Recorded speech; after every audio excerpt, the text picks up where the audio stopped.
पिता, हम आपका लाख धन्यवाद करते हैं कि आपने हमारे जीवनों को बचाए रखा है, संभाले रखा है। आप हमारी मदद और सहायता कर रहे हैं ताकि हम अंधकार से निकलकर हम आपकी उस ज्योति में आ सके और उस ज्योति में अपने जीवन को जीने वाले हो सके। हम प्रार्थना करते हैं कि जब सच्चाइयां हमारे पास एक एक कर आती है, हमारे साथ रहिए कि हम हम उन सच्चाइयों से चोट ना खाए, पर उन सच्चाइयों को द्वारा हम स्वतंत्र हो, हम आजाद हो और हम उन सच्चाइयों को दूसरों तक पहुंचाने वाले हो सके। परमेश्वर, हम आपसे विनती करते हैं कि आप हमारे साथ रहिए, जैसे आप हमेशा हमारे साथ बने रहें। प्रार्थना करते हैं कि आज के पढ़ाई में आप दोबारा से हमारी अगुवाई करें। हम आपके आत्मा की ताकत और समझ और बूझ के लिए प्रार्थना करते हैं, क्योंकि कोई मनुष्य में ऐसी कोई ताकत और ऐसी खूबी नहीं है कि वो आपके गुण और गहरी बातों को समझ सकता है। हम प्रार्थना करते हैं कि आप अपने इस टूटे घड़े को इस्तेमाल कीजिए ताकि आप ही ऊंचे उठाया जाए, ताकि जब आप ऊंचे उठाया जाए कई लोग आपके करीब खींचे चले आए। हम प्रार्थना करते हैं कि जो सच्चाई जैसा है वैसा हम सबके बीच में पेश हो और हम उस सच्चाई के द्वारा आशीषित होने वाले हो सके। प्रार्थना करते हैं हम सभी के इंटरनेट कनेक्शन के लिए कि आप सभी के इंटरनेट कनेक्शन को संभाले रखे, मजबूत रखे, ताकि आज के संदेश के आने में और समझने में कोई दिक्कत परेशानी ना हो, ताकि हम आज के संदेश को अच्छे से समझ सके और उसके अनुसार हम अपने जीवन को जीने वाले हो सके। धन्यवाद करते हैं क्योंकि आप हमारे साथ हैं और आप हमारा सहायता करने वाले हैं। धन्यवाद करते हुए इस विनती को आपके प्यारे पुत्र यीशु मसीह के नाम से मांगते हैं, आमीन। हम परमेश्वर का धन्यवाद करना चाहते हैं आज के सुंदर दिन के लिए, एक और मौके के लिए कि हम सभी एक साथ आ सके और परमेश्वर के वचन से हम एक साथ उन गहरी बातों को हम सीख सके। परमेश्वर की महिमा हो। और मैं विश्वास करता हूं कि आप परमेश्वर से प्रार्थनाएं कर रहे हैं इन बाइबल स्टडीज के लिए, और हम विश्वास करते हैं कि इन बाइबल स्टडीज से आप बहुत ऐसे नई बातों को सीख पाए हैं और आप अंधकार से भी निकल पाए हैं। और मैं विनती भी ये करता हूं कि आप प्लीज जो पढ़ाइयाँ हम कर रहे हैं उन पढ़ाइयों को आप, उनके हर एक पढ़ाई के आप नोट्स जरूर लीजिएगा। और जब नोट्स लेते हैं आप दिन पर एक बार उन्हें जरूर दोहराइएगा, क्योंकि जब आप दोहराते हैं तो वो बातें आपके जहन में और गहराई से बैठ जाते हैं। और हम देखते हैं कि जो सिद्धांत का हम इस्तेमाल कर रहे हैं भविष्यवाणी की पढ़ाई में, वो है दोहराना और बड़ा करके दिखाना। परमेश्वर क्यों इन सच्चाइयों को दोहरा रहे हैं? और जैसे हमने पहले भी देखा कि जब कोई चीज जो है जब दोहराई जाती है तो हम देखते हैं कि उसका असर हमारे दिमाग पर और ज्यादा होता है।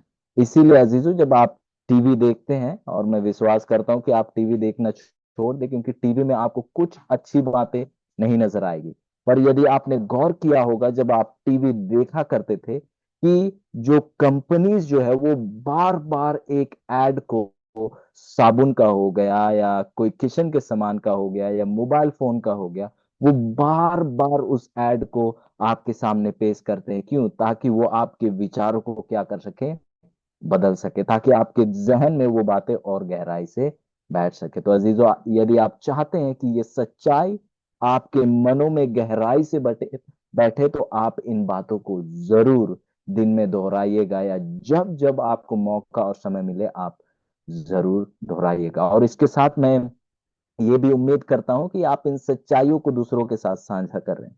यदि आप सच्चाइयों को और गहराई से समझना चाहते हैं तो आप इसे दूसरों के साथ भी साझा करिए, और आप देखेंगे कि जब आप दूसरों को ये बातें बताएंगे तो आप उन बातों को और अच्छे से समझ पाएंगे।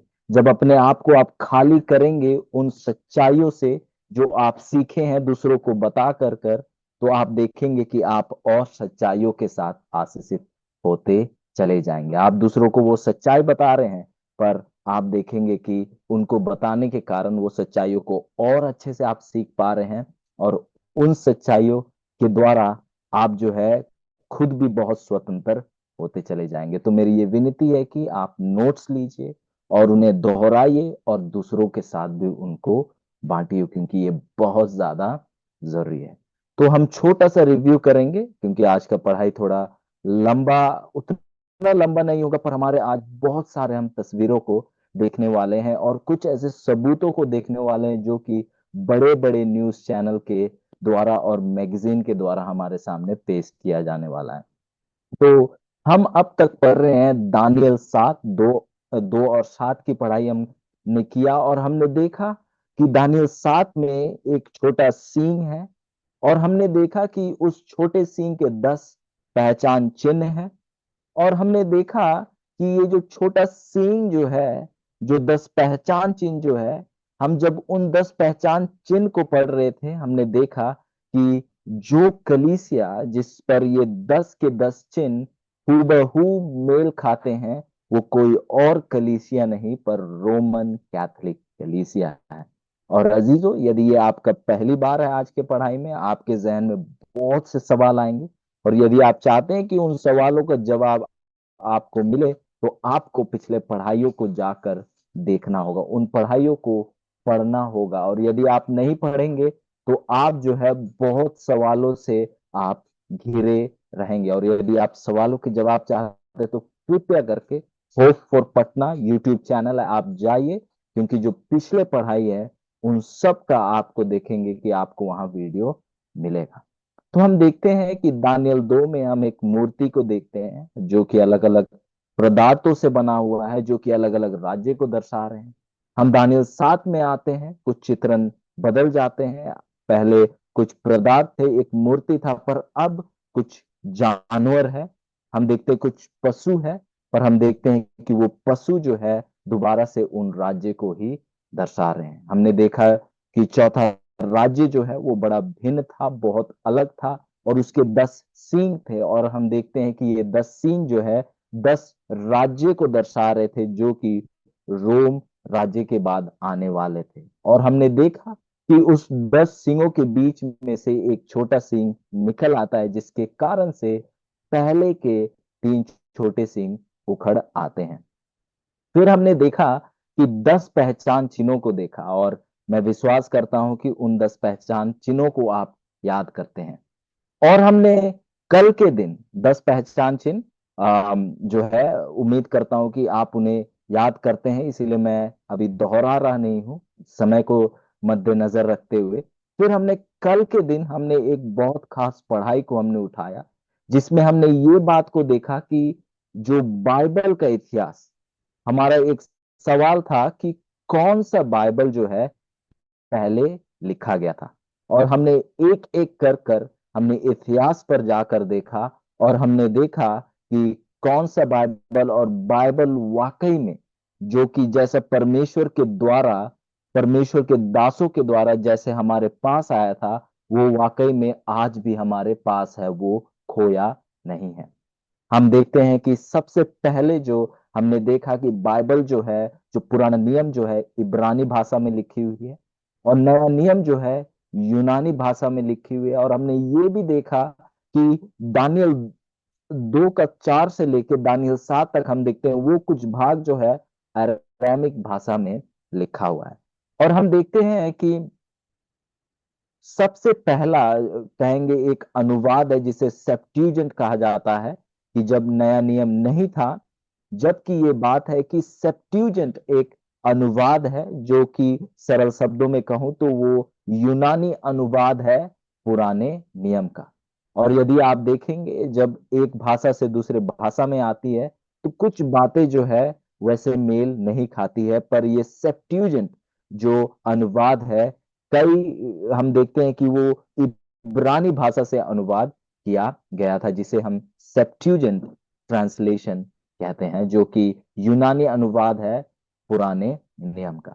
फिर हम देखते हैं कि कुछ समय बाद जब रोमी कलीसिया जो है, जब हम देखते हैं कि 538 में जब जो रोमन कैथोलिक कलीसिया जो है, जब वो ताकत में आई, और जब जो जो उसका जो कैपिटल था, जब कॉन्स्टेंटिनोपल में जब शिफ्ट किया गया, और जब रोम जो है दो भाग में बटा, ईस्टर्न और वेस्टर्न में, हम देखते हैं कि ईस्टर्न जो रोमी राज्य था, हम देखते हैं कि वहां पर जो है यूनानी भाषा बोली जाती थी। और हम देखते हैं कि वेस्टर्न रोम में जो है वहां पर लैटिन भाषा बोली जाती थी, और लोग जो है अपने भाषा में बाइबल को नहीं पढ़ पाते थे। इस कारण से हम देखते हैं कि जो लैटिन भाषा में अब बाइबल को ट्रांसलेट किया गया। मतलब हम देखते हैं कि लैटिन भाषा में अलग अलग बाइबल ट्रांसलेट किए गए थे, और बताया जाता है कि हर एक ट्रांसलेशन जो है, भले वो बाइबल की ट्रांसलेशन थी, हर एक ट्रांसलेशन एक दो से बहुत अलग थी। फिर हम देखते हैं कि एक व्यक्ति था जिसका नाम जेरोम था, जिसको कहा गया था, बिशप ने कहा, बिशप उनका नाम हम ध्यान नहीं कर रहे हैं, पर उन्होंने कहा, मैं आपको उनका नाम बताना चाहूंगा। बिशप जो है, जो कि रोम के जो बिशप है, जिनका नाम डमास्कस, पोप डमास्कस जो है, उन्होंने कहा जीरोम ऑफ एक्वेलिया को कि आप जो है एक बेहतरीन, एक सबसे सबसे सबसे कहेंगे कि जो सबसे अच्छा, जो कि ओरिजिनल, जो बाइबल है उससे मेल खाता हो, आप ऐसा एक अनुवाद बाइबल का कीजिए। तो वो जो है सभी उन लैटिन बाइबलों को लेता है, और कुछ उसे जो है यूनान भाषा का ज्ञान था, और इस प्रकार से उन बाइबलों को, लैटिन बाइबलों को लेके वो एक बाइबल को लिखता है, जिसे जीरोम या वल्गेट बाइबल कहा जाता है। और ये बाइबल जो है हम देखते हैं कि लैटिन भाषा में था। और इस समय में हम देखते हैं कि जो ईस्टर्न रोम है, यदि इन बातों को और गहराई से देखना चाहते हैं, आपको कल के पढ़ाई में जाना होगा। तो ईस्टर्न रोम में हम देखते हैं कि वो एक बाइबल पढ़ रहे थे, पुराना नियम को, वो सेप्ट्यूजेंट जो कि यूनान भाषा अनुवाद था पुराने नियम का इब्रानी से, और हम देखते हैं कि वो नया नियम को पढ़ रहे थे जो कि यूनान भाषा में लिखा गया था। फिर हम देखते हैं कि कुछ समय बाद, जो कि 500 ईस्वी से लेके 1000 ईस्वी के बीच में, टाइबेरियस करके एक जगह का नाम है, जो कि बैथलेहम में एक जगह है, वहां पर मेजोरेट्स जो कुछ लोग थे, उन्होंने ये ध्यान रखते हुए कि जो इब्रानी जो भाषा है, उसका जो वचन है वो कहीं ना कहीं खोता जा रहा है, ये देखते हुए उन्होंने समय लगाकर, मेहनत कर कर, उन्होंने उस परमेश्वर के वचन, जो जो कि उसके मूल भाषा में थी, उन्होंने ध्यान लगाकर, समय लेकर, उन्होंने, हम देखते हैं कि बहुत सारे जो है कॉपियां बनाए, एक अनुवाद किया जिसे कहा जाता है मेसोरेटिक टेक्स्ट, जो कि असली, कहेंगे कि मूल भाषा इब्रानी में वो लिखा गया था। तो फिर हम देखते हैं कि इसके बाद बहुत से अलग अलग लोग आते हैं। हम विलियम टिंडेल के बारे में हमने पढ़ा कि जो अनुवाद जो था विलियम टिंडेल ने किया था, जो उसका बाइबल जो था, जो कि 526 से 534 के बीच में पूरा हुआ, वो एक बाइबल था जो कि वाकई में अंग्रेजी में था, और ये बाइबल जो था विलियम टिंडेल के द्वारा, वो सबसे करीब था, जो कि मेसोरेटिक टेक्स्ट, जो कि इब्रानी भाषा बाइबल से। और हम देखते हैं कि जो विलियम टिंडेल है, उसने जो अनुवाद किया था, नया नियम को पूरे तरीके से अनुवाद कर दिया था यूनान भाषा से अंग्रेजी में। और जो पुराने नियम के पहले के 5 किताब थे, और जोब का किताब जो है, उसको जो है हम देखते हैं कि विलियम टिंडेल ने अंग्रेजी में अनुवाद किया था। और हम देखते हैं कि इस बाइबल से, विलियम टिंडेल के बाइबल से, और मेसोरेटिक टेक्स्ट जो कि इब्रानी बाइबल है, उसमें से लेकर हम देखते हैं कि किंग जेम्स वर्जन का आना हुआ, जिससे आधे से ज्यादा जो आपके जो जो हिंदी बाइबल है, उनका भी अनुवाद हम देखते हैं। और यदि हम देखें कि आज के समय में आपके सामने एक मैं तस्वीर रखना चाहूंगा, ताकि आप दोबारा से उस इतिहास को देख सको जो कि हमने कल के दिन में देखा था। आप यहाँ देख सकते हैं कि किस प्रकार से बाइबल जो है हमारे पास आई थी। आप देखेंगे कि 500 526 से 34 के बीच में जो विलियम टिंडेल का जो बाइबल है, जो कि आधे से ज्यादा केवल नया नियम था, वो आया। फिर हम देखते हैं कवरडेल जो है, जो कि वाकई में विलियम टिंडेल का एक सहकर्मी था। और उसके बाद हम देखते हैं कि मैथ्यू बाइबल आया, जो कि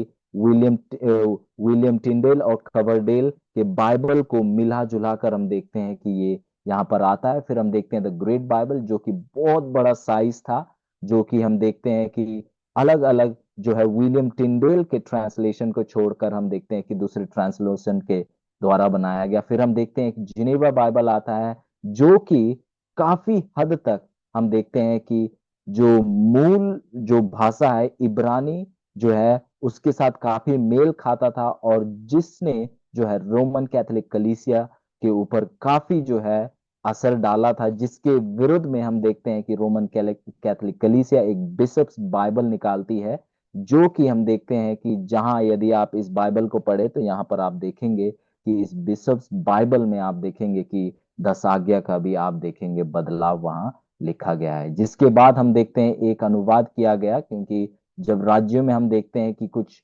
अ, एक एकता नहीं आ रही थी, बाइबल है पर बाइबलों में भी बहुत अलग अलग लिखे हुए, तो फिर हम देखते हैं कि किंग जेम्स जो है उसने एक अनुमति दिया कि 1611 से 1600 के सालों में कि आप एक ऐसा बाइबल लिखिए, अनुवाद कीजिए, जो कि बिल्कुल जो उसका मूल भाषा है उससे बिल्कुल हूबहू और करीबी में है। जब ऐसा हुआ तो बहुत से ज्ञानवानों को बुलाया गया, जिनको जो है इब्रानी भाषा का ज्ञान था, यूनानी भाषा का ज्ञान था। और जब ये अनुवाद किया जा रहा था, उन्होंने केवल एक बाइबल का इस्तेमाल किया, जो कि पिछले बाइबल थे वो थे विलियम टिंडेल का बाइबल। और कारण ये था कि उन्होंने विलियम टिंडेल का बाइबल का इस्तेमाल किया, क्योंकि एक वो ही बाइबल था जो कि मूल भाषा इब्रानी और यूनान से जो है अंग्रेजी में अनुवाद किया गया था। तो हम देखते हैं कि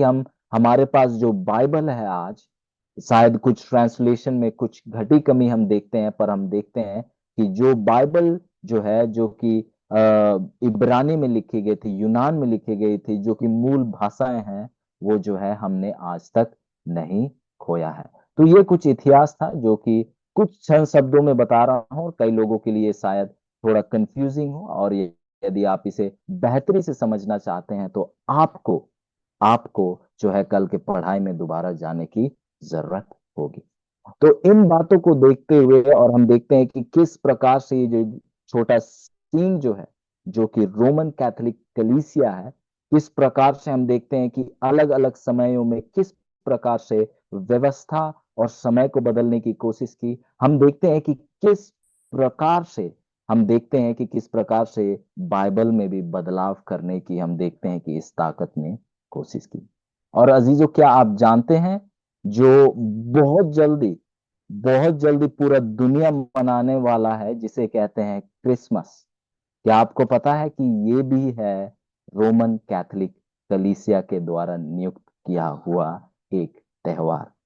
मुझे नहीं पता आप में से कितनों को पता है, पर ये एक त्योहार है जिसे रोमन कैथोलिक कलीसिया ने नियुक्त किया है। उन्होंने इस त्योहार को लाया है। कभी समय मिला तो हम उसके बारे में भी पढ़ाई करेंगे। और जब इन सच्चाइयों को जब हम देखते हैं, और हम देखते हैं कि कई ऐसे कलीसिया हैं जिनको जिनको जब ये सच्चाई मिला, तो वो जो है आज के समय में 25 दिसंबर जो है, जिसे क्रिसमस कहा जाता है, उस दिन को वो उस त्योहार को वो नहीं मनाते हैं। मैं व्यक्तिगत रूप से अजीजों, मैं क्रिसमस जिसे कहते हैं इस दिन को मैं व्यक्तिगत रूप से मैं नहीं मानता हूं। मैं इस बात पर विश्वास करता हूं कि यीशु मसीह जन्मे थे, इस बात पर विश्वास करता हूं, और इस बात को मैं पूरे दुनिया को बताता हूं, पर अजीजों मैं उस दिन का उपासना नहीं करता हूं, क्योंकि वो जो दिन है जो कि 25 दिसंबर है, यदि आप पढ़े, और जब हम पढ़ेंगे, अगर परमेश्वर ने चाहा तो जरूर पढ़ेंगे, जब आप पढ़ेंगे उसे आप देखेंगे कि वो जो 25 दिसंबर जो है वो सूर्य का जन्म का दिन है। उसे इतिहास से देखना पड़ेगा, अदरवाइज आप लोग बहुत ज्यादा कंफ्यूज हो जाएंगे। तो एक छोटा सा मैं आपको ये बता रहा हूँ कि ये जो क्रिसमस जो है वो वाकई में रोमन कैथोलिक ये छोटा सीन के द्वारा नियुक्त किया हुआ एक त्योहार है। तो इस त्योहार के बारे में भी आपको सोचते हुए चलने की बहुत ज्यादा आज जरूरत है। तो आइए हम चलते हैं प्रकाशित वाक्य 13 का 4 और कुछ बातों को हम देखना चाहेंगे। प्रकाशित वाक्य 13 और उसका 4। आइए हम देखते हैं आज की पढ़ाई के लिए परमेश्वर ने हमारे लिए और क्या कुछ गुण बातें हमारे लिए रख छोड़े हैं।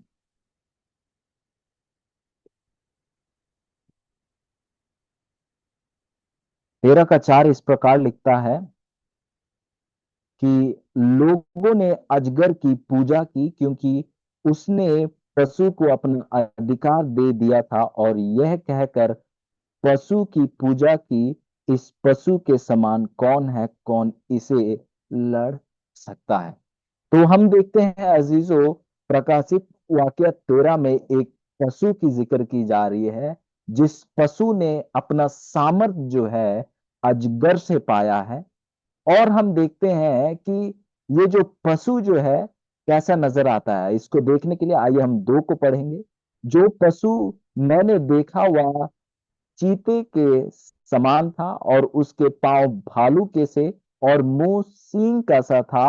उस अजगर ने अपनी सामर्थ और अपनी सिंहासन और बड़ा अधिकार उसे दे दिया। तो हम यहाँ देखते हैं अजीजों कि ये जो पशु जो है, जो लोग इस पशु की उपासना कर रहे थे, हम देखते हैं कि ये वाकई में हम देखते हैं कि उस अजगर की उपासना कर रहे थे। क्यों? क्योंकि इस पशु को सामर्थ और ताकत और अधिकार देने वाला कौन है? अजगर है। कहने को तो वो जो है इस पशु की उपासना कर रहे थे, पर वाकई में वो उस अजगर की उपासना कर रहे थे। और हमने देखा, जब हम इसे पढ़ रहे थे, परख रहे थे, हम देखते हैं कि ये जो प्रकाशित वाक्य 13 का पशु और ये जो छोटा सींग जो है दानियल 7 का, हम देखते हैं कि ये वो ही ताकत है जो कि वो छोटा सींग ताकत है। और कारण क्या है कि ये जो पशु है एक मिश्रण है पूरे अलग अलग जानवरों का। और हमने इसको देखा कि ये पशु में ये मिश्रण है, क्योंकि इस पशु में उन जानवरों के चरित्र भी नजर आते हैं। और हमने देखा कि इस ताकत जो कि प्रकाशित वाक्य 13 में जिसकी जिक्र की जा रही है, उसका एक अध्यक्ष इस पशु, इस राज्य पशु जो है, हमने भविष्यवाणी की पढ़ाई में देखा कि एक राज्य को दर्शाता है, और इस राज्य का जो अध्यक्ष कौन है? एक मनुष्य है। और हम जब पढ़ते हैं, हम ये भी देखते हैं प्रकाशित वाक्य की 13 में कि ये एक सताने वाली ताकत है। और हम देखते हैं कि ये जो पशु है, ये परमेश्वर के विरुद्ध में निंदा के बोल बोलता है। हमने ये भी देखा कि ये एक बहुत अलग राज्य है। और हमने देखा कि ये ताकत जो है समय और व्यवस्था को बदलने की आशा करता है। और हमने ये भी देखा कि ये 42 महीने के लिए ताकत में है। और हम देखते हैं कि ये पशु जो है बिल्कुल उस छोटे सिंह के जैसे ही इसके चरित्र हैं। तो अजीजों, ये जो ताकत है जिसकी यहाँ जिक्र की जा रही है, ये कोई और नहीं पर ये रोमन कैथोलिक कलीसिया की ही जिक्र की जा रही है। और हम देखते हैं कि इस कलीसिया ने अपनी ताकत जो है अजगर से पाई। और यदि आप पढ़ेंगे प्रकाशित वाक्य 12 का 9, वहां आप साफ साफ देखेंगे कि ये अजगर कौन है। और इसे हम पढ़ना चाहेंगे। यहाँ कहते हैं कि तब वह बड़ा अजगर, अर्थात वही पुराना सांप जो इब्लीस और शैतान कहलाता है और सारे संसार का भरमाने वाला है, पृथ्वी पर गिरा दिया गया। अजीजों, किसको पृथ्वी पर गिरा दिया गया था? शैतान को पृथ्वी पर गिरा दिया गया था। अजीजों, ये कलीसिया जो है अपना ताकत जो है किससे प्राप्त कर रहा है? शैतान से प्राप्त कर रहा है। तो यदि और दूसरे शब्दों में कहूं तो ये शैतान का कलीसिया है। अजीजों, मैं किसी को चोट पहुंचाने का मेरा कोई मकसद नहीं है, पर अजीजों ये वचन की सच्चाई है। ये जो ताकत, जो ये पशु जो प्रकाशित वाक्य 13 में आपको नजर आ रहा है, हम देखते हैं कि ये जो ताकत जो है ये रोमन कैथोलिक कलीसिया कलीसिया है, और प्रकाशित वाक्य के 12 का 9 साफ साफ कहता है कि ये जो अजगर है ये कोई और नहीं पर शैतान है। अजीतों, तो हम देखते हैं कि ये जो कलीसिया है वाकई में शैतान का कलीसिया है। और मैं जैसे पहले भी इस बात को कह चुके हैं, और सभी इस बात को इस बात में सहमत होंगे कि हमारे कुछ अजीज विश्वासी भाई बहन इस कलीसिया, रोमन कैथोलिक कलीसिया के हिस्से हैं, और वो हम सबसे बेहतर ईसाई हैं। इस बात का हम कहेंगे, ठोक कर हम इस बात को कह सकते हैं कि आप हमसे बेहतर ईसाई है। आपने ज्यादा यीशु मसीह को वफादारी दिखाई है, और यदि आप उस कलीसिया के साथ आज भी जुड़े हुए हैं, इसका कारण एक ही है कि आपने इस सच्चाई को कभी नहीं जाना। आपको कभी पता ही नहीं था कि ये कलीसिया जो है ये अपना ताकत कहां से प्राप्त करती है।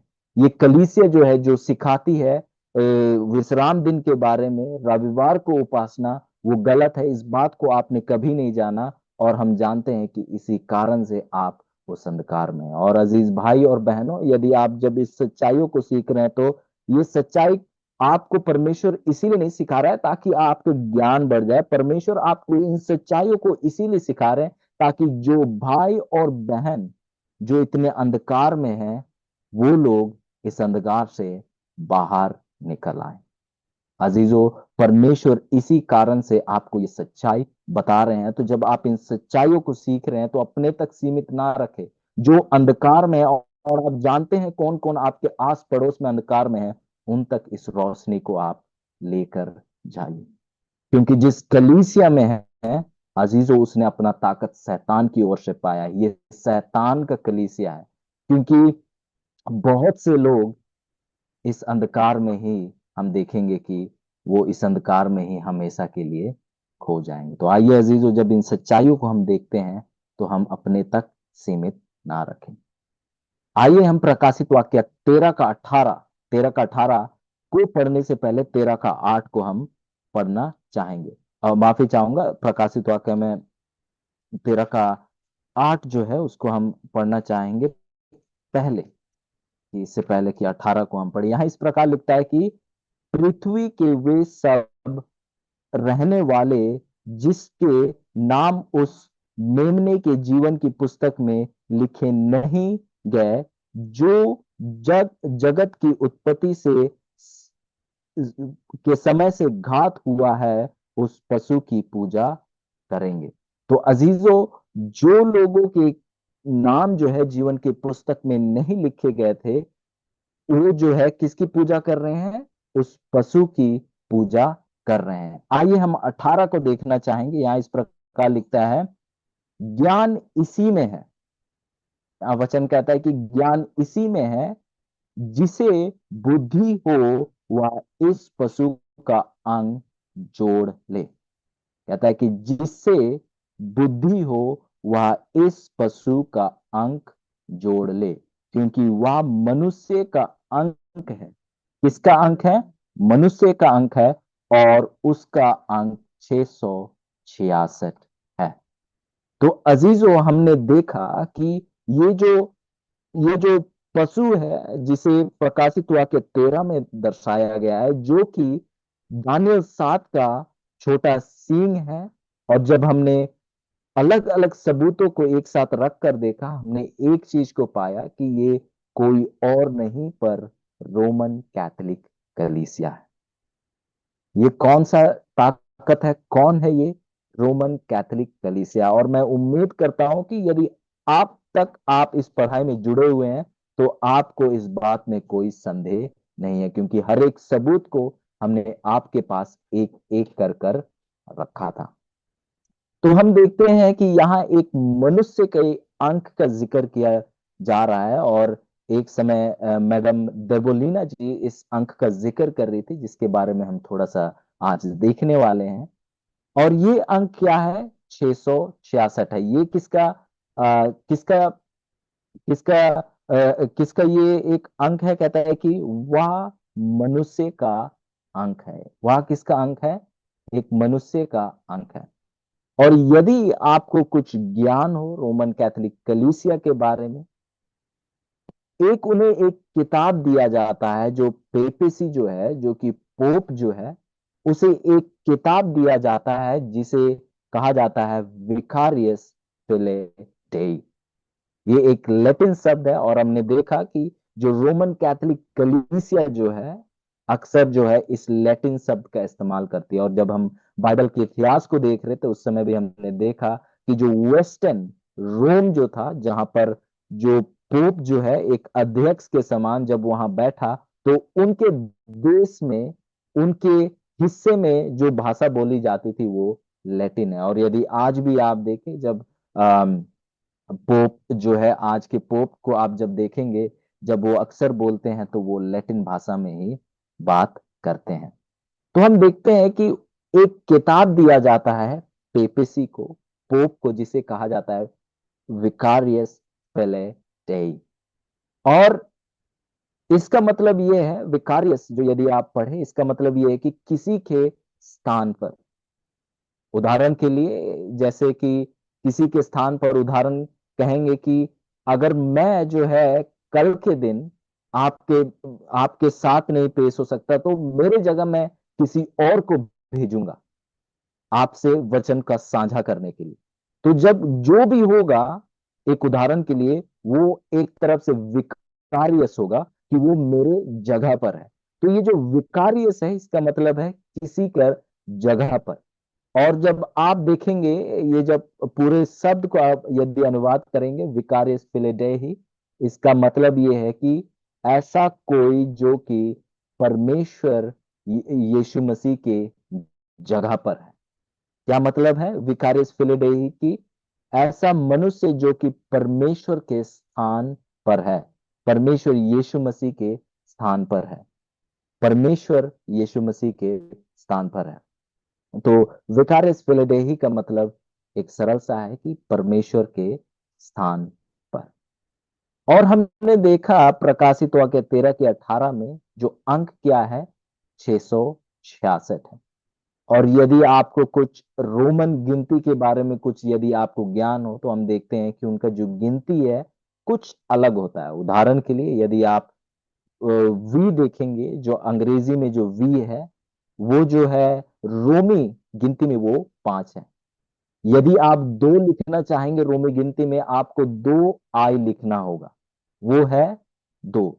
और यदि आप 10 लिखना चाहेंगे तो आपको एक्स लिखना होगा। और मैं उम्मीद करता हूं कि आप याद कर पा रहे हैं इन अंकों को। और हम देखते हैं कि वचन कहता है कि आप इन अंकों को जोड़ ले, वह मनुष्य का अंक है, और उसका अंक 666 है। और आप देखेंगे कि उनके मुकुट में भी आप देखेंगे, तो ये जो है उनके मुकुट में भी लिखा हुआ है विकारियस फिलेडेही, विकारियस फिलेडेही। आइए हम इसको एक तस्वीर के द्वारा हम देखना चाहेंगे। तो मैं आपके सामने एक तस्वीर को रखने वाला हूं। मैं उम्मीद करता हूं कि आपको ये तस्वीर,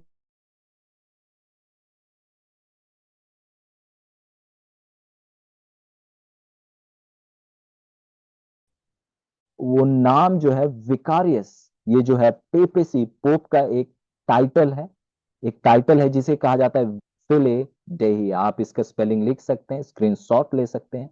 और आप देखेंगे कि जो वी जो है वो 5 को दर्शाता है, एक आई जो है 1 को दर्शाता है, सी जो है 100 को दर्शाता है, और यू जो है 5 को दर्शाता है।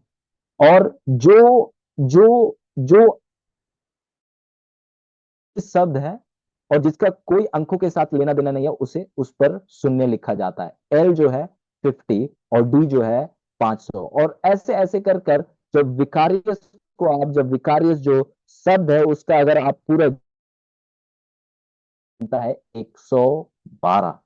और फिले को आप यदि लें और उसके अंकों को जोड़े तो बनता है, और यदि उनके अंकों को जोड़े तो 501 बनता है। और यदि आप इन सभी अंकों को जब आप जोड़ते हैं, ये बनता है 666। आप देखते हैं कि ये जो टाइटल जो है, ये नाम जो है, हमने नहीं दिया, हमने नहीं दिया है, पर खुद सिया जो है, ये टाइटल जो है अपने आप को पास है। और यदि आप इस बात पर विश्वास नहीं करते, तो आप खुद इस ही को लिख लीजिए, और जो रोमन जो गिनती है उसकी पढ़ाई कीजिए, फिर इसके बाद आप जोड़िए, और फिर देखिए कि क्या ये 666 होता है कि नहीं। अजीजों, जैसे हमने पढ़ा कि ये एक मनुष्य का अंक है, और ये जो जो टाइटल जो को दिया जाता है, और आप देखिए 666 जो जिस ताकत की, जिस जिस जिस कहेंगे जिस पशु की यहाँ जिक्र की जाती है, हम देखते हैं कि उस पशु का अंक क्या बताया गया है, 666 बताया गया है। ये किसी और की नहीं बात कर रहे हैं, पर रोमन कैथोलिक कलीसिया का हम देखते हैं कि ये जिक्र कर। तो अजीजों, आपके सामने ये सबूत है, साफ साफ आपके सामने रखा है। आइए हम प्रकाशित वाक्य 14 का 9 को हम इस प्रकार लिखता है, फिर इसके बाद एक और तीसरा स्वर्गदूत बड़े शब्द से यह कहता हुआ आया, जो कोई उस पशु और उसकी मूर्ति की पूजा करे और अपने माथे या अपने हाथ पर उसकी छाप ले, परमेश्वर के प्रकोप की निरी मदिरा जो उसके क्रोध के कटोरे में डाला गया है पिएगा, और पवित्र स्वर्गदूतों के सामने और मेमने के सामने आग और गंधक की पीढ़ा में पड़ेगा। तो अजीजों, वचन हमसे कहता है, परमेश्वर का वचन हमसे कहता है, परमेश्वर हमसे कह रहे हैं कि यदि आप इस पशु का छाप लेंगे, यदि माथे में या हाथ में, कहता है कि आपका ये जो पीढ़ा जो है जिसका जिक्र किया गया है, आग और गंधक जो है, यदि आप वचन को पढ़ेंगे, वचन साफ साफ बताता है कि ये जो आग और ये जो गंधक है जिसका यहाँ जिक्र किया जाता है, ये शैतान के लिए तैयार किया गया है। किसके लिए है ये आग? किसके लिए है? शैतान के लिए है। और हम देखते हैं यहाँ वचन क्या कह रहा है कि यदि आप इस पशु का छाप लेंगे, आप कह रहे हैं कि हम तो शैतान का छाप नहीं ले रहे हैं, तो हमें शैतान के साथ सजा क्यों मिल रहा है? आप गौर कीजिए कि ये जो सजा जो है, ये आग और गंधक जो है, ये शैतान और उसके स्वर्गदूतों के लिए है। किसके लिए? शैतान और स्वर्गदूतों के लिए। और मैं कोशिश करता हूं वो वचन यदि हमें मिल, हम ऐसा ना लगे कि हम अपने ही विचारों को रख रहे हैं। आइए हम उस वचन को हम देखना चाहेंगे।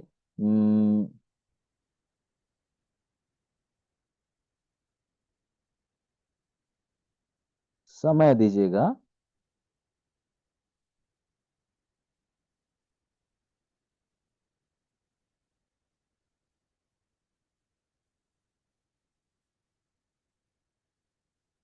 आइए इसके लिए हम पढ़ेंगे मत्ती उसका 25 का 41। मत्ती 25 का 41। आइए हम देखना चाहेंगे कि वचन क्या कहता है कि ये जो आग और गंधक किसके लिए? मत्ती उसका 25 का 41। यहां इस प्रकार लिखता है, तब वह बाई और बाई और वालों से कहेगा, हे साप श्रापित लोगों, मेरे सामने से मेरे सामने से उस अनंत अग्नि में चले जाओ जो शैतान और उसके दूतों के लिए तैयार किया गया है। तो अजीजों, ये जो आग और गंधक, ये जो अनंत अग्नि जो है, शैतान और उसके दूतों के लिए है। ये आपके लिए नहीं है, कोई मनुष्य के लिए नहीं है। तो अब आप कह रहे हैं कि ये मनुष्य के लिए नहीं है। ये स्पष्ट हो जाता है मत्ती 25 के 41 से कि ये जो आग और गंधक, ये जो अनंत आग जो है, ये किसके लिए? शैतान और उसके दूतों के लिए है। तो फिर वचन क्यों कहता है प्रकाशित वाक्य 14 के 10 में कि हम उस आग और गंधक में हम क्या होंगे? परमेश्वर के स्वरदूत और मेमने के सामने क्या होंगे? उसमें हम क्या हुए जाएंगे? ये जाएंगे। यहां जैसे वचन साफ साफ कहता है कि पवित्र स्वर्गदूतों के सामने और मेमने के सामने आग और गंधक पीढ़ा में पड़ोगा। कहता है कि जो लोग जो है उस पशु की छाप ले रहे हैं, और पशु का छाप क्या है? 666 और है रोमन कैथोलिक। और हमने पिछले समय और हमने साफ साफ देखा,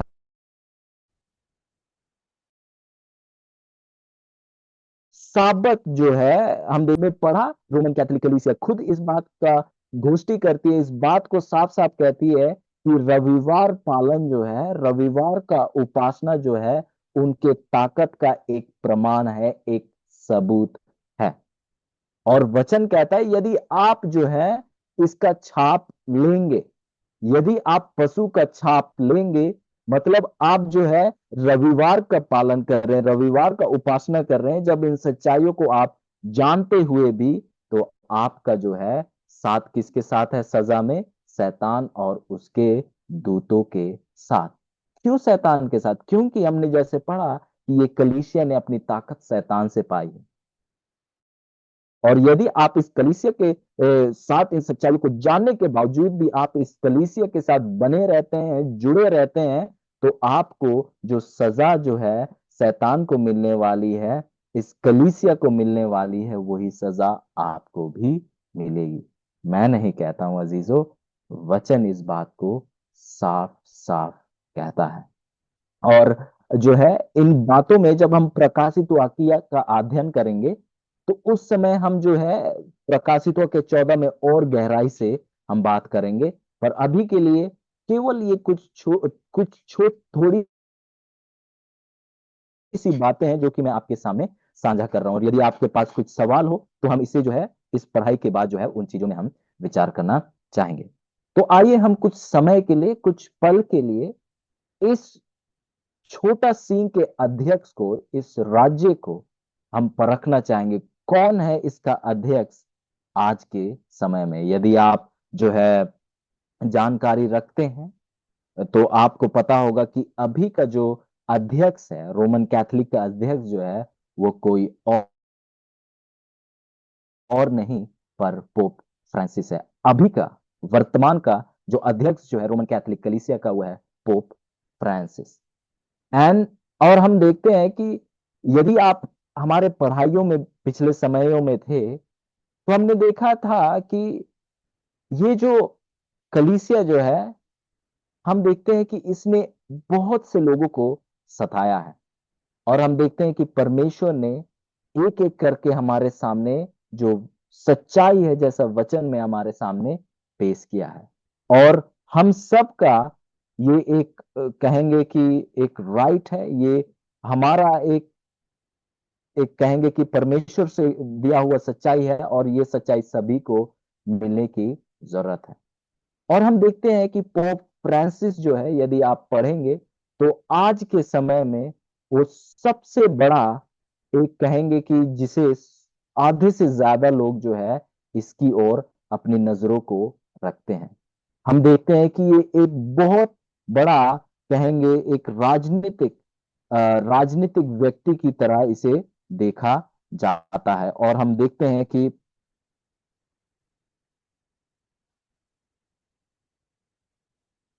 हम देखेंगे कि इसका जो प्रभाव जो है बहुत लोगों के ऊपर है। जो पोप फ्रांसिस जो है, इसे एक बहुत प्रभावशाली मनुष्य की तरह देखा जाता है। तो आइए हम इसके बारे में हम थोड़ा सा और जिक्र करना चाहेंगे। और यदि आप देखें जो पोप फ्रांसिस जो है, यदि आपको कुछ ज्ञान हो इनके बारे में, तो आप देखेंगे कि पोप फ्रांसिस जो है, इसका नाम जो वाकई में है वो है कार्डिनल जॉर्ज मारियो बर्गोलियो। इनका जो है ये असली नाम है, और ये जो है एक जेजुएट है।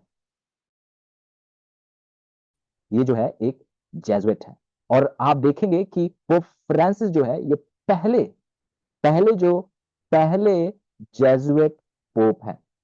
और हम देखते हैं कि जब जो पिछला जो पोप था, पिछला पोप जो था, आप देखेंगे कि पिछला पोप जो है बेनेडिक्ट, पिछले पोप बेनेडिक्ट ने जब रिजाइन किया, हम देखते हैं कि पोप फ्रांसिस जो है ताकत में आए, उनके जगह वो हम देखते हैं कि ताकत में आए।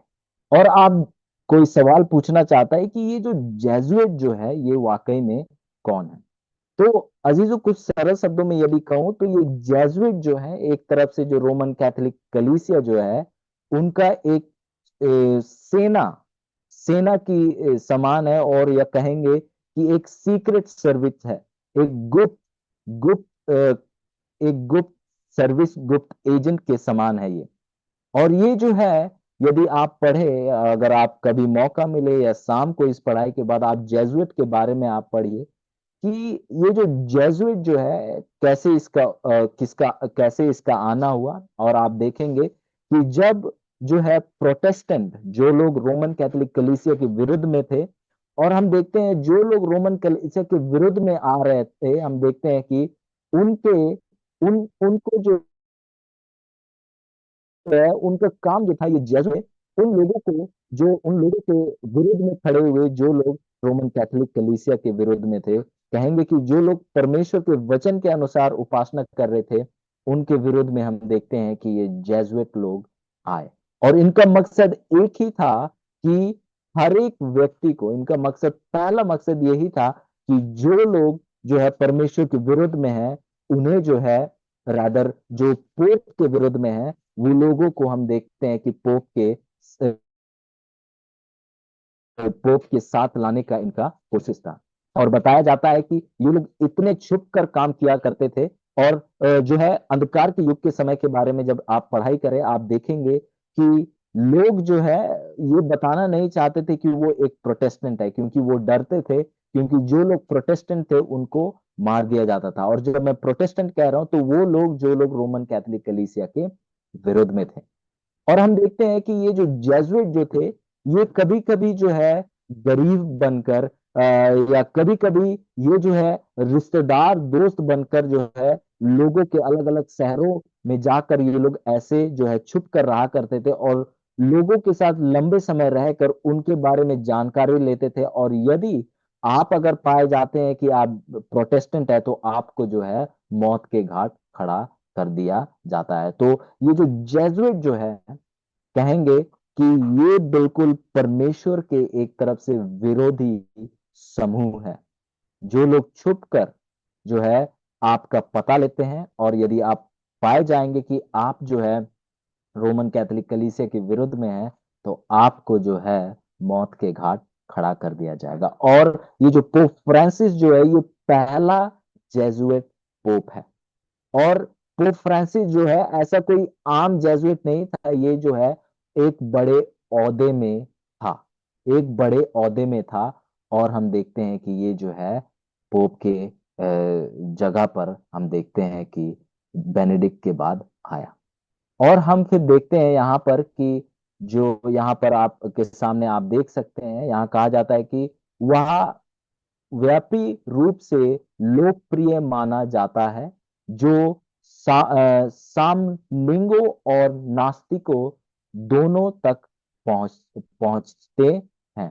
तो हम देखते हैं कि पोप जो है इसको जो है एक तरफ से हर एक के सामने जो है एक बहुत ज्यादा एक प्रसिद्ध, लोकप्रिय इसे माना जाता है।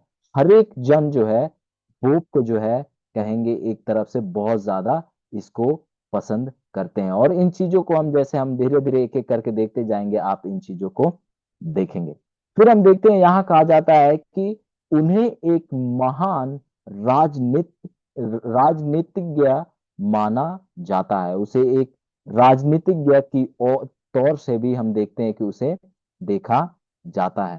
तो हम देखते हैं कि ये तो राजनीतिक एक गुरु है, पर इसे कहेंगे कि एक धार्मिक गुरु है, पर इसे हम देखते हैं कि एक राजनीतिक गुरु के तौर से देखा जा रहा है। हमने जैसे पढ़ा कि ये जो है एक राजनीतिक ताकत भी है और एक धार्मिक ताकत भी है। और आप देखेंगे यहाँ पर जो है एक यूएस यूएस जो कहेंगे कि अमेरिकी सरकार के एक अधिकारी ने कहा, उन्होंने ये कहा कि चरम पंज से ये जो है कहेंगे कि जो आतंकवाद है, आतंकवाद है, एक शुद्ध हिंदी का इस्तेमाल किया जा रहा है कि आतंकवाद से निपटने के लिए दुनिया को धार्मिक नेताओं और विशेष रूप से पोप फ्रांसिस की ओर देखने की जरूरत है। आप देखेंगे कि किस प्रकार से जो पोप फ्रांसिस जो है किस प्रकार से एक एक प्रसिद्ध प्रसिद्ध मनुष्य की तरह आप इसे देख सकते हैं। हम देखते हैं कि ये लोकप्रिय, हम देखते हैं कि अलग अलग लोगों के नजरों में है। आप फिर देखेंगे ये एक बहुत बड़ा चैनल है जिसे कहा जाता है बीबीसी न्यूज। यहां कहा जाता है कि दुनिया के सबसे लोकप्रिय नेता, पोप को जो है दुनिया का सबसे लोकप्रिय नेता कहा जाता है। और आप कहेंगे कि अरे ऐसे कैसे, ये तो एक धार्मिक गुरु है, ये राजनीतिक नेता की तौर से कैसे दिखाया जा रहा है? अजीजों, हम देखते हैं कि भविष्यवाणी हमारे सामने पूरी हो रही है। और जब आप यहाँ देखेंगे, आप यहाँ एक दोबारा से आपके सामने जो है बीबीसी न्यूज का खबर है, जहां इस प्रकार कहा जाता है कि पोप जो है सभी दुनिया के बड़े बड़े जो कहेंगे कि नेता हैं उनसे भी अधिक वो प्रसिद्ध है। बीबीसी न्यूज इस बात को कहता है कि पोप जो है दुनिया के राष्ट्र के अलग अलग जो नेता हैं उनसे भी क्या है, प्रसिद्ध है। और इस रिपोर्ट के यदि आप पढ़ेंगे तो एक जो है सवाल जवाब किया गया था, बहुत सारे शहरों में सवाल जवाब किया गया था। कहते हैं कि 64 अलग अलग देशों में सवाल जवाब किया गया था। और हम देखते हैं कि उन 64 जगहों पर, शहरों कहेंगे कि देशों पर, हम देखते हैं कि 100,000 लोगों से पूछा गया और आधे से ज्यादा लोग ने जो है पोप को जाना। ये बात हम देखते हैं कि उन्होंने बोला कि पोप जो है वो सबसे ज्यादा प्रसिद्ध है। फिर हम देखते हैं, ये आपके यहाँ तस्वीर है, ये एक बहुत बड़े पास्टर की है जो कि रिक वॉरेन कहा जाता है जिसका नाम है। ये जो एक बैप्टिस्ट चर्च का ये पास्टर है और वो कहता है हमारे पोप, कहेंगे कि ये भी जो है बैप्टिस्ट लोग भी जो है, यदि आप इनके इतिहास को पढ़ेंगे तो ये भी जो है एक प्रोटेस्टेंट चर्च थे, पर हम देखते हैं कि ये भी जो है कहते हैं कि ये हमारा पोप है।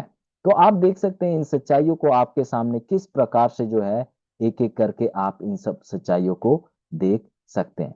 फिर आप देखेंगे यहाँ पर एक जो है टाइम मैगजीन है जो कि बहुत बड़ा एक मैगजीन है जिसपे पोप को न्यू वर्ल्ड पोप की तरह देखा गया है। और हम देखते हैं कि जो फ्रांसिस जो है सबसे पहला, जो कि यूरोपी नहीं है, एक यूरोपी नहीं है, पर वो सबसे पहला जो है कि 1200 साल बाद जो है सबसे पहला, इतने सालों बाद जो है एक पोप बना जो कि यूरोपी नहीं है।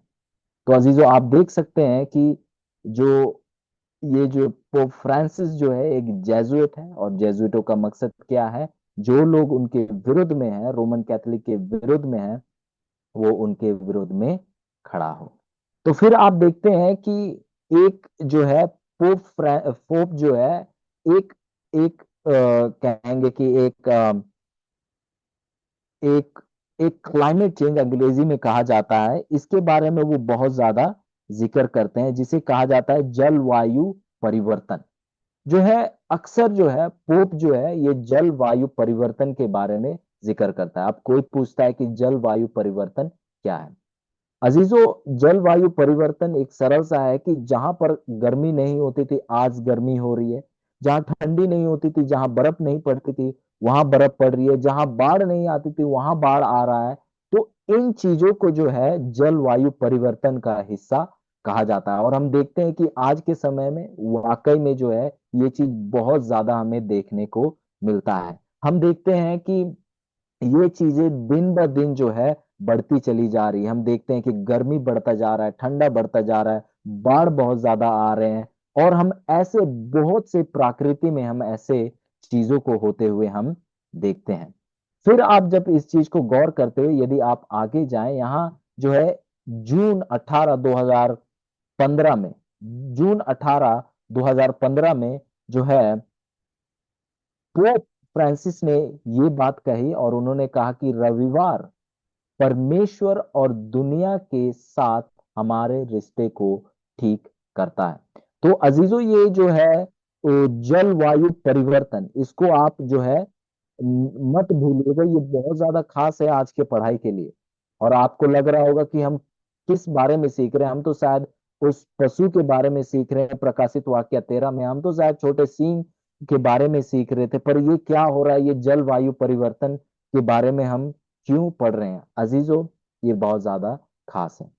तो एक जो है, एक लेटर जो है जिसे हम देखते हैं कि पोप फ्रांसिस ने जारी किया था, और मैं ये आपको कुछ शब्दों में बता रहा हूं, और जिसमें जो है पोप फ्रांसिस ने कहा कि रविवार जो है परमेश्वर, ये जो लेटर का जो ये जलवायु परिवर्तन है, उस जो लेटर है उसका ये भाग है। एक अंक जो है आपके सामने मैं जो पावर पॉइंट में दिखा रहा हूं कि रविवार परमेश्वर और दुनिया दुनिया दुनिया के साथ हमारे रिश्ते को ठीक करता है।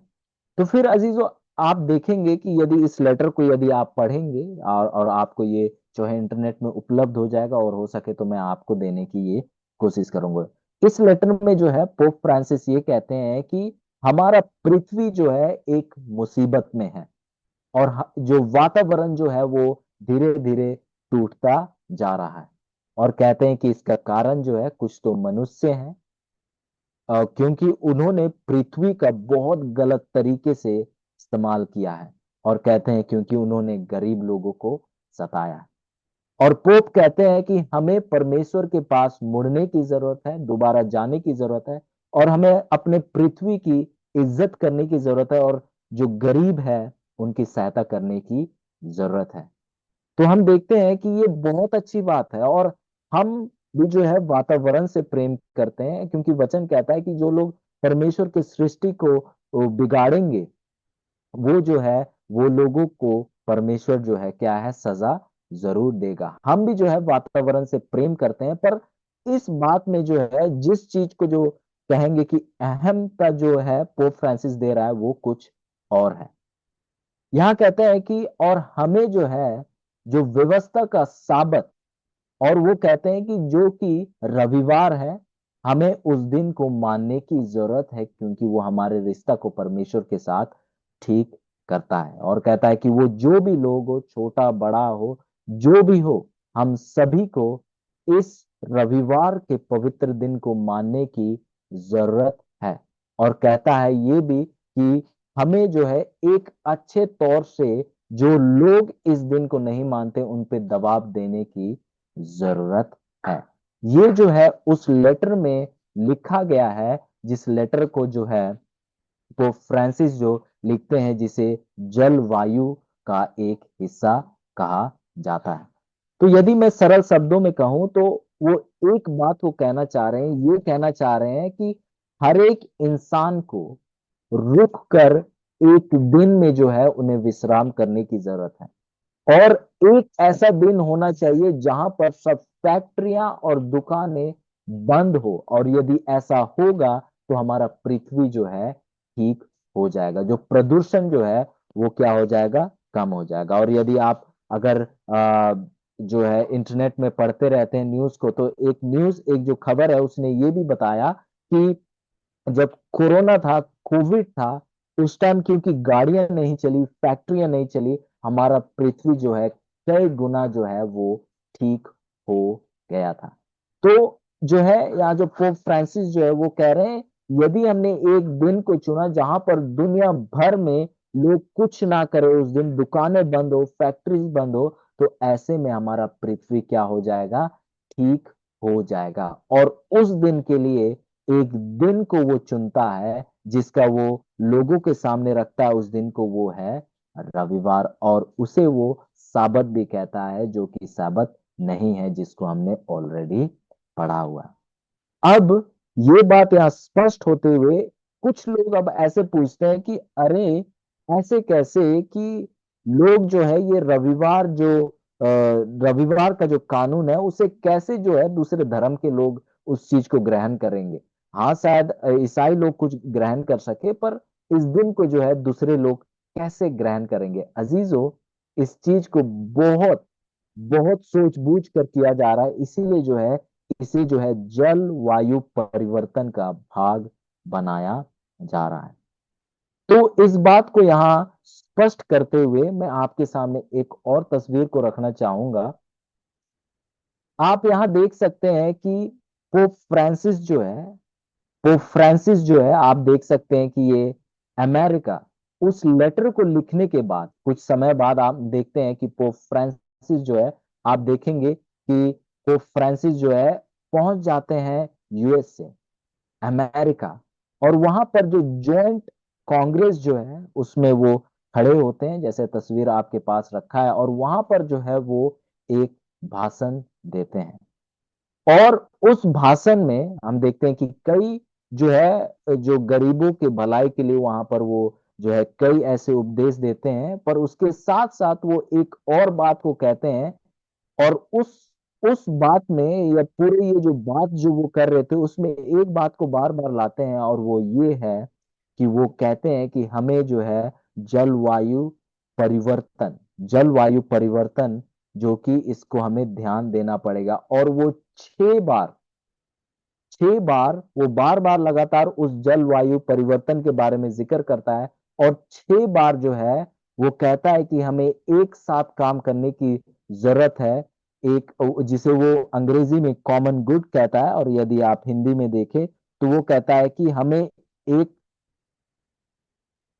समान अच्छाई के लिए हमें एक साथ काम करने की जरूरत है। कहता है एक कि समान अच्छाई, और जो ये समान अच्छाई जो है, जो कि कॉमन गुड जो अंग्रेजी में कहा जाता है, समान अच्छाई जो है, इसके बारे में वो 6 बार जिक्र करता है। कितने बार जिक्र करता है? 6 बार जिक्र करता है। और यदि आप एक किताब को पढ़ेंगे जो कि 944 में लिखा गया था, जो कि कैटेकिज्म ऑफ कैथोलिक चर्च है, जो कि एक सवाल जवाब होता है रोमन कैथोलिक का, आप देखेंगे उसमें कि उसमें जो कॉमन गुड जो है वाकई में क्या है, उसका हम देखते हैं कि वहां पर जिक्र किया जाता है। ये कुछ तस्वीरें आप देख सकते हैं उस जॉइंट कांग्रेस का, जो कि यूएसए में, जहां पर पोप ने जो लोगों से बातचीत किया था। आप देखेंगे यहाँ की, आप देख सकते हैं कि कितने लोग उन्हें देखने आए। तो ये जो है, जो कि कैटेकिज्म ऑफ द कैथोलिक चर्च है, उसमें इस प्रकार लिखता है कि धार्मिक स्वतंत्रता और सभी के सामान्य हित, जो कि कॉमन गुड है, सामान्य हित के विपरीत सामान्य हित के विपरीत ईसाइयों को रविवार को कानूनी अवकाश के रूप में मान्यता देने की जरूरत है। ये जो है उनके किताब में है, वो कहते हैं कि ये जो सामान्य सामान्य हित, ये जो कॉमन गुड जो है, ये वाकई में यदि उनका किताब देखेंगे, वो रविवार के पालन का जिक्र करते हैं। तो ये जो कॉमन गुड जो है, वाकई में रविवार के दिन को एक विश्राम के दिन को ठहराने का जिक्र है। तो आप पूछ रहे थे कि कैसे जो है दूसरे धर्म के लोग इस दिन को उपासना करेंगे, मानेंगे। अजीजों, इसे एक जो है बहुत सोच बूझ कर जो है इस दिन की उपासना को लाई जा रही है। और हम देखते हैं कि यूएसए जो है, यूएसए की उस जॉइंट कांग्रेस में, और ये भी एक गौर करने की बात है, क्यों यूएसए में ही, इस चीज को भी हम परखेंगे कुछ समय में, कि यूएसए के उस जॉइंट कांग्रेस में हम देखते हैं कि पोप जो है इस सामान्य सामान्य अच्छाई जो है, या सामान्य हित जो है, कॉमन गुड जो है, इसके बारे में वो बार बार जो है हम देखते हैं कि वो उसका जिक्र करता है। और ये जो सामान्य हित है, कॉमन गुड जो है, वाकई में रविवार के दिन को विश्राम करना है, और कुछ और नहीं है। इस किताब को आप पढ़ सकते हैं, और आप चाहेंगे तो मैं आपको इसका जो है एक कॉपी भी मैं आपको भेज सकता हूँ। तो आइए एक और हम देखते हैं, जो कि ये जो आप देखेंगे, जो कि पोप फ्रांसिस जो है इस बात को कहते हैं कि मुझे, ये जो है उस यूएस जॉइंट कांग्रेस की ये बात है, कहते हैं कि मुझे इसमें कोई संदेह नहीं है कि संयुक्त राष्ट्रीय राज्य जो कि यूनाइटेड नेशन अमेरिका और इस कांग्रेस को एक महत्वपूर्ण भूमिका निभानी है। आप आप सही सी कार्यों और राजनीतियों का समय है। ये सही कार्यों और रणनीतियों का एक समय है। तो अजीजों, यहां पर पोप फ्रांसिस कह रहे हैं कि जो संयुक्त राष्ट्र अमेरिका जो है और जो कांग्रेस है, जहां पर वो ये बातों को रख रहे हैं, कहते हैं कि इनका एक बहुत अहम भूमिका निभाने का ये समय है। और कहते हैं कि ये समय है कि जब हम एक साहसी एक साहसी कार्य करें, उसे जो रविवार के दिन को एक विश्राम दिन की तरह लाने का कहते हैं कि उसे एक साहसी, हम देखे वो कहता है कि एक साहसी हम एक कार्य करें और रणनीतियों का ये समय है। कहते हैं कि अब साहसी कार्यों और रणनीतियों का क्या है, ये समय है। और अजीजों, यदि आपको पता है, जब आप प्रकाशित वाकया 13 में पढ़ेंगे, वहां पर एक और पशु की जिक्र की जाती है जो कि जो जल है, कहेंगे समुद्र से नहीं आता है पर वो जमीन से आता है। वो कोई और राज्य नहीं पर वो अमेरिका है। और जब हम भविष्यवाणी की पढ़ाई करेंगे, जब प्रकाशित वाक्य की पढ़ाई करेंगे, तो जब हम देखेंगे कि जो राज्य है किस प्रकार से, हम कुछ चिन्हों को उस समय भी देखेंगे जो कि बिल्कुल हम देखते हैं कि अमेरिका को बिल्कुल साफ साफ दिखाता है कि बाइबल में जो है अमेरिका का भी हम देखते हैं जिक्र किया जाता है। तो अजीजों, यही कारण है कि पहले जो है हम देखते हैं कि पोप फ्रांसिस जो है एक सामान्य भलाई, एक कॉमन गुड का जिक्र करता है, जो कि क्या है, रविवार का पालन, रविवार का दिन विश्राम। और उसके बाद वो कहाँ चला जाता है, अमेरिका कांग्रेस में, अमेरिका में चला जाता है और वहां पर इस कॉमन गुड जो है सामान्य भलाई के बारे में वो बार बार जिक्र करता है। कहते हैं कि 6 बार उसका वो हम देखते हैं कि जिक्र करते हुए हम उसे देखते हैं। सामान्य हित, सामान्य भलाई, कॉमन गुड उसका 6 बार जिक्र करता है। वो कोई और राज्य जा सकता था पर क्यों वो अमेरिका ही गया, क्योंकि एक अमेरिका का एक महत्वपूर्ण भाग होगा अजीजों इस रविवार के पालन को पूरे दुनिया में लाने के लिए।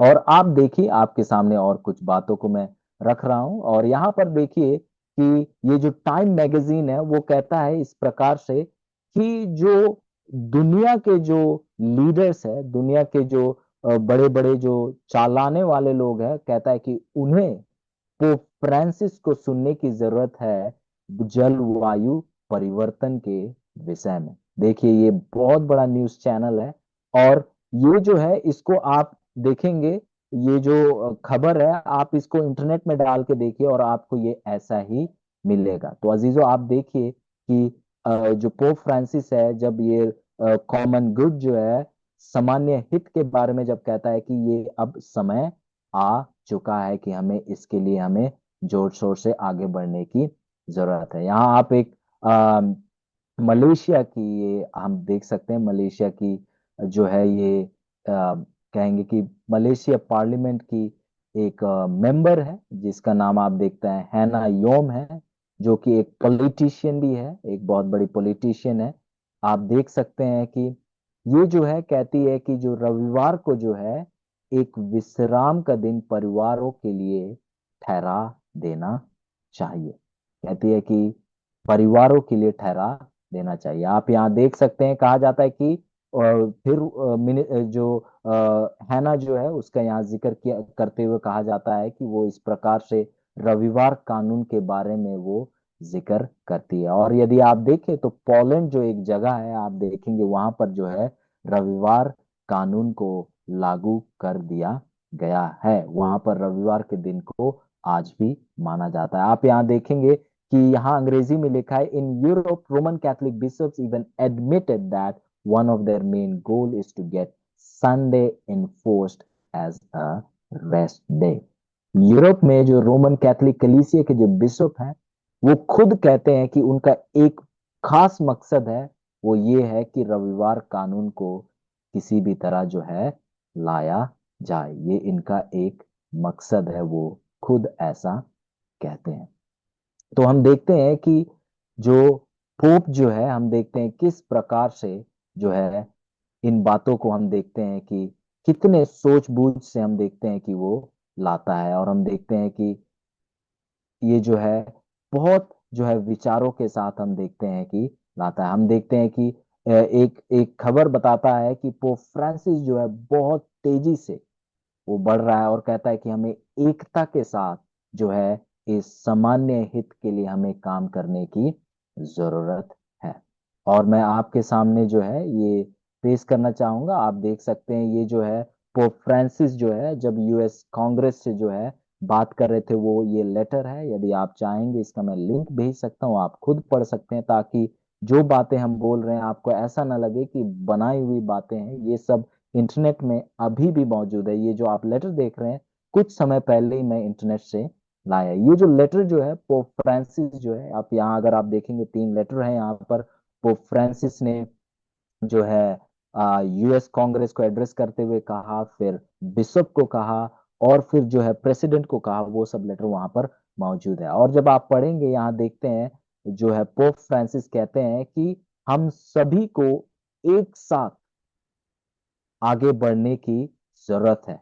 और कहता है कि हमें एक दूसरे के साथ काम कर हमें काम करना है इस सामान्य हित के लिए, हमें इस कॉमन गुड के लिए काम करने की जरूरत है। ये जो लेटर है जो कि पोप फ्रांसिस का है, जैसा है वैसा मैं आपके सामने पेश कर रहा हूँ। यहाँ आप देख सकते हैं, यहाँ एक किताब है जो कि pope Francis among the Wolves the inside story of a revolution. ये जो किताब है पोप फ्रांसिस के ऊपर, एक व्यक्ति है मार्को पोलिटी जो है, जिसने बहुत ज्यादा जो है रोम जो पोप्स है, रोमन कैथोलिक कलीसिया है, उनके ऊपर पढ़ाई की है। वो कहते हैं कि जो पोप फ्रांसिस जो है उन भेड़ियों में से है। ये किताब का जो टाइटल है। और वो कहते हैं कि इस किताब में यदि आप पढ़े, कहा जाता है कि एक ही चीज जो है पोप फ्रांसिस के जीवन से दिखता है कि वो एक बात का जिक्र करता है कि समय बहुत कम है, समय बहुत कम है।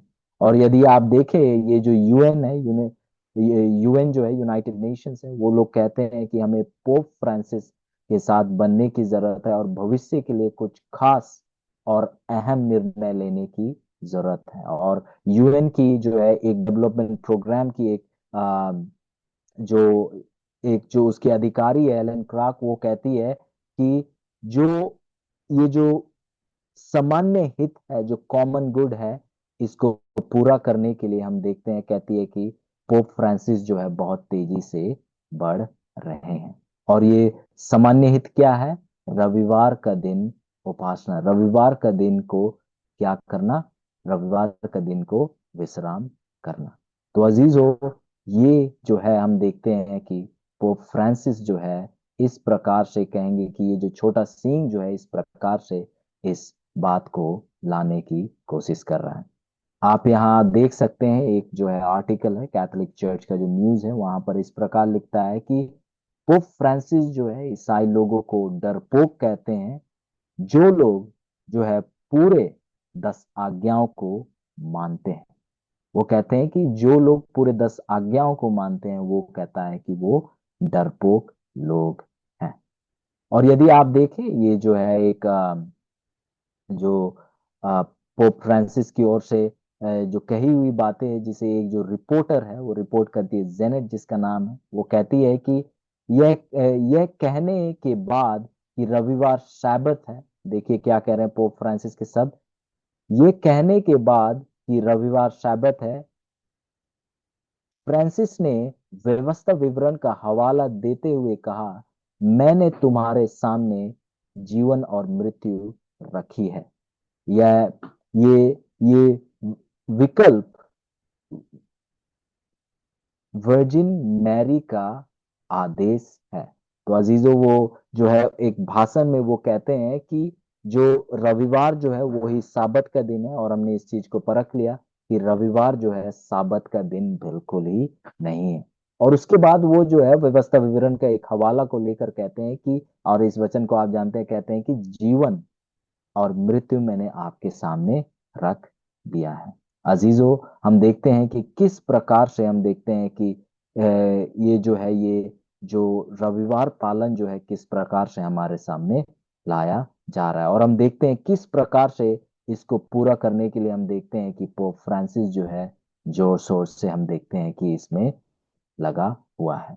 और मैं आपके सामने कुछ और तस्वीर रखना चाहूंगा जिनके साथ हम अंत करेंगे। ये जो है आप देख सकते हैं, एक जो है रोमन कैथोलिक कलीसिया का Paul the sixth audience hall है, जहां पर जो कई लोग, जहां पर जो है ये रोमन कैथोलिक कलीसिया के अध्यक्ष जो बैठकर जो है जो लोग हैं उनसे बातचीत करते हैं। और आप देखेंगे जो इसका आकार जो है बिल्कुल जो है एक सांप की तरह है।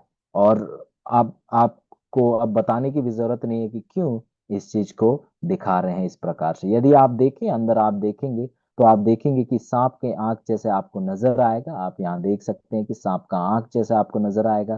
फिर आप देखेंगे कि सांप के यहाँ दो दांत नजर आएंगे। और यहाँ देखेंगे कि जहां पर पोप फ्रांसिस बैठकर जो है लोगों से बातचीत करता है। और आप देखेंगे कि यहाँ पर इस प्रकार पोप बैठता है। और आप यहाँ पर देखेंगे कि कुछ पुनरुत्थान, वो कहते हैं कि ये एक पुनरुत्थान हो रहा है। पर अजीजों, यदि आप देखेंगे तो ये कोई पुनरुत्थान जैसे नजर नहीं आ रहा है। पर हम देखते हैं कि ये जो अधलोक से हम कहेंगे एक तरफ से जब शैतान आता है, वैसा हम देखते हैं कि ये नजर आ रहा है। तो अजीजों, आप देख सकते हैं कि किस प्रकार से जो है छोटा सिंह जो है तेजी से जो है इस रविवार के पालन को लाने की कोशिश कर रहा है। और हम जानते हैं कि कई हमारे ऐसे भाई बहन हैं जो इस दिन के सच्चाई को नहीं जानते हैं। और आज जरूरत है कि हम जो है इन सच्चाइयों को लोगों तक हम पहुंचाएं, क्योंकि वो अंधकार में है। और यदि हमने उन्हें सच्चाई नहीं बताया तो वो सच्चाई को कभी भी नहीं जान पाएंगे। तो अजीजों, बहुत ज्यादा जरूरी है कि हम जब इन सच्चाइयों को जान रहे हैं, और आज हमने देखा कि किस प्रकार से जो ये रविवार पालन जो है किस प्रकार से जो है इस दुनिया में लाया जाएगा। और बताया जाता है कि 2027 में इजिप्ट में एक मीटिंग रखा जा रहा है, जहां पर जो है इस जलवायु परिवर्तन के बारे में जो है एक नया जो है 10 आज्ञा दिया जाएगा। तो अजीजों, ये बातें हो रहे हैं। आप चाहे तो आप इंटरनेट में जाकर देखिए कि ये बातें कैसे एक एक कर कर हम देखते हैं कि पूरे हो रहे हैं, किस प्रकार से कितनी चतुराई के साथ जो है इस चीज को लाया जा रहा है। और हम देखेंगे कि उस समय जब जो लोग जो है शनिवार को उपासना करते हैं, सातवें दिन को उपासना करते हैं, उनको सताया जाएगा और पूरा दुनिया उन्हें सताएगा, क्योंकि वो तो सोच रहे होंगे कि वो तो इस जो परमेश्वर के जो लोग हैं, जो लोग सातों दिन को उपासना करते हैं, वो लोग जो है वातावरण के विरुद्ध में है। उन्हें ऐसा लगेगा और वो लोग क्या है, परमेश्वर के लोगों को सताएंगे। पर अजीजों, परमेश्वर का महिमा हो, क्योंकि परमेश्वर हमारा साथ नहीं छोड़े हैं और वो हमारा रक्षा रखवाली करेंगे। और पर हमें जो है सच्चाई के साथ खड़े होने की बहुत ज्यादा जरूरत है। एक कहानी बताई जाती है जिम्बाब्वे की।